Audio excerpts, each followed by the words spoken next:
Selamat hari Natal, saudaraku. Tuhan memberkati. Nah, saudara, kita sambung firman Tuhan pada hari Minggu, di mana kita melihat firman Tuhan mengenai kasih.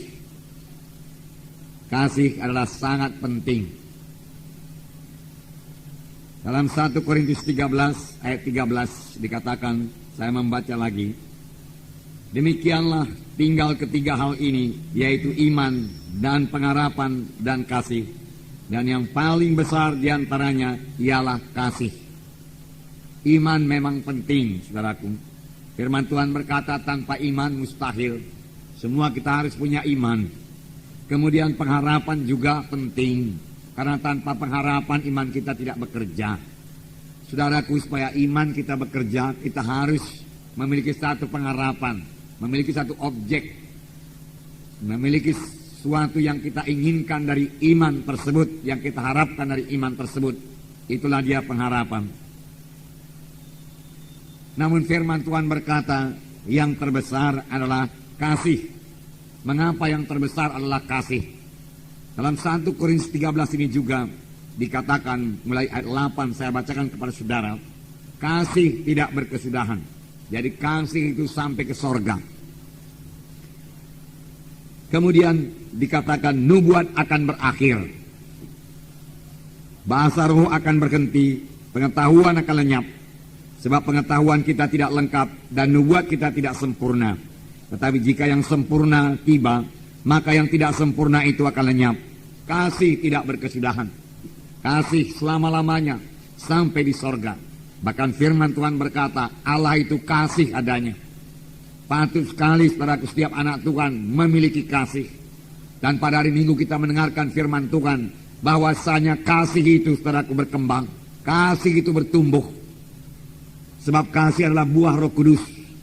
Kita mengetahui satu buah itu saudaraku bisa bertambah besar. Satu buah itu bisa berkembang. Demikian kasih kita saudaraku bisa bertambah, bisa bertumbuh. Dan memang seharusnya demikian bagi setiap anak-anak Tuhan. Kasih itu harus bertambah. Kasih itu harus bertumbuh. Kasih itu kekal selama-lamanya. Dan firman Tuhan berkata nubuat akan berakhir. Di sorga kita tidak perlu bernubuat lagi. Kita sudah bertemu muka dengan Tuhan Yesus. Tidak ada rahasia yang tersembunyi lagi. Kita mengetahui segala perkara. Jadi saudaraku, nubuat tidak perlu di sorga. Apalagi bahasa roh. Bahasa roh juga akan berhenti. Sekaranglah kita perlu berbahasa roh. Bahasa roh meneguhkan iman kita. Bahasa roh kita berkata-kata dengan Tuhan. Tetapi nanti saudaraku kita sudah bertemu dengan Tuhan Yesus, saudaraku. Tidak perlu lagi bahasa roh. Pengetahuan akan lenyap. Kapankah ini jadi? Bila yang sempurna itu tiba. Apakah yang sempurna itu? Tidak lain daripada Tuhan Yesus. Sempurna adanya. Dan dia akan datang kedua kali. Pada saat kedatangannya kedua kali, saudaraku, semua nubuat akan berhenti. Tetapi kasih kekal selama-lamanya. Oleh sebab itu setiap anak-anak Tuhan, saudaraku, harus memiliki kasih ini di dalam hatinya. Amin, saudaraku. Bahkan bukan yang memiliki, tapi mempraktekkan kasih Tuhan ini. Kekal selama-lamanya. Tuhan Yesus berkata bahwasanya kasih itu adalah hukum yang terutama. Kasih kepada Tuhan Yesus. Kasih kepada Tuhan, hukum yang pertama. Dan hukum yang kedua, kasih pada sesama manusia. Jadi kasih juga, kasih. Nah, saya membacakan kepada saudara Matius 22 ayat 36 sampai 40. Matius 22 ayat 36 sampai 40. Ayat 36, Guru, hukum manakah yang terutama dalam hukum Taurat? Jawab Yesus kepadanya, kasihilah Tuhan Allahmu dengan segenap hatimu, dengan segenap jiwamu, dan dengan segenap akal budimu. Itulah hukum yang terutama dan yang pertama.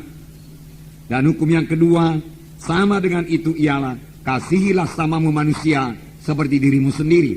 Dan pada kedua hukum inilah tergantung seluruh hukum Taurat dan kitab para nabi.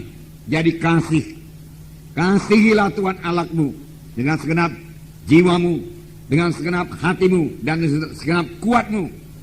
Dengan segenap hatimu, kasihi Tuhan Allahmu. Dengan segenap jiwamu, kasihi Tuhan Allahmu. Dengan segenap kuatmu, kasihi Tuhan Allahmu. Inilah hukum yang terutama dan hukum yang pertama. Dan Tuhan Yesus menambahkan hukum yang kedua, yaitu mengasihi sama manusia seperti diri kita sendiri. Saudaraku, mengapa saya bawakan ini kepada saudara? Karena pada hari Natal kita, saudaraku, memberitakan kasih Tuhan yang begitu besar pada kita manusia yang berdosa ini. Kita terhilang, kita yang seharusnya dihukum dalam neraka yang kekal. Karena semua kita telah berdosa dan telah kehilangan kemuliaan Allah. Tetapi Yesus telah datang. Karena Yesus mengasihi kita.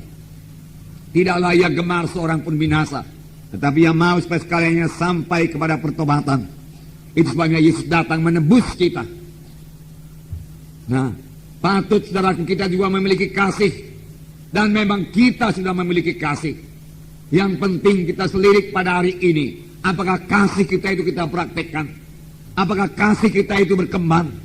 Apakah kasih kita itu bertumbuh di dalam hidup kita, dalam kita mengikut Tuhan ini, saudaraku.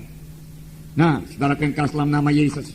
Jadi, hukum yang pertama, mengasihi Tuhan. Kita selidik hati kita pada hari ini, adakah kita mengasihi Yesus?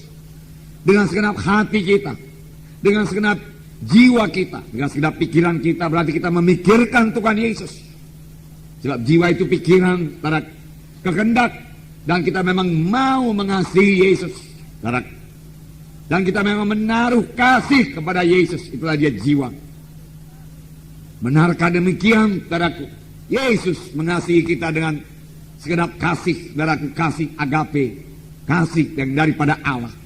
Bagaimanakah kita, saudaraku? Adakah kita mengasihi Tuhan Yesus? Ataukah kita hanya mengasihi berkat-berkatnya saja?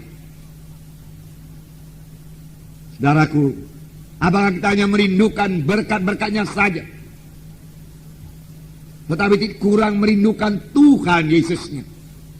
Raja Daud berkata, sebagai rusa rindukan air, demikian jiwaku merindukan Engkau, Tuhan Yesus. Dia rindu Tuhan Yesusnya, bukan berkat-berkatnya.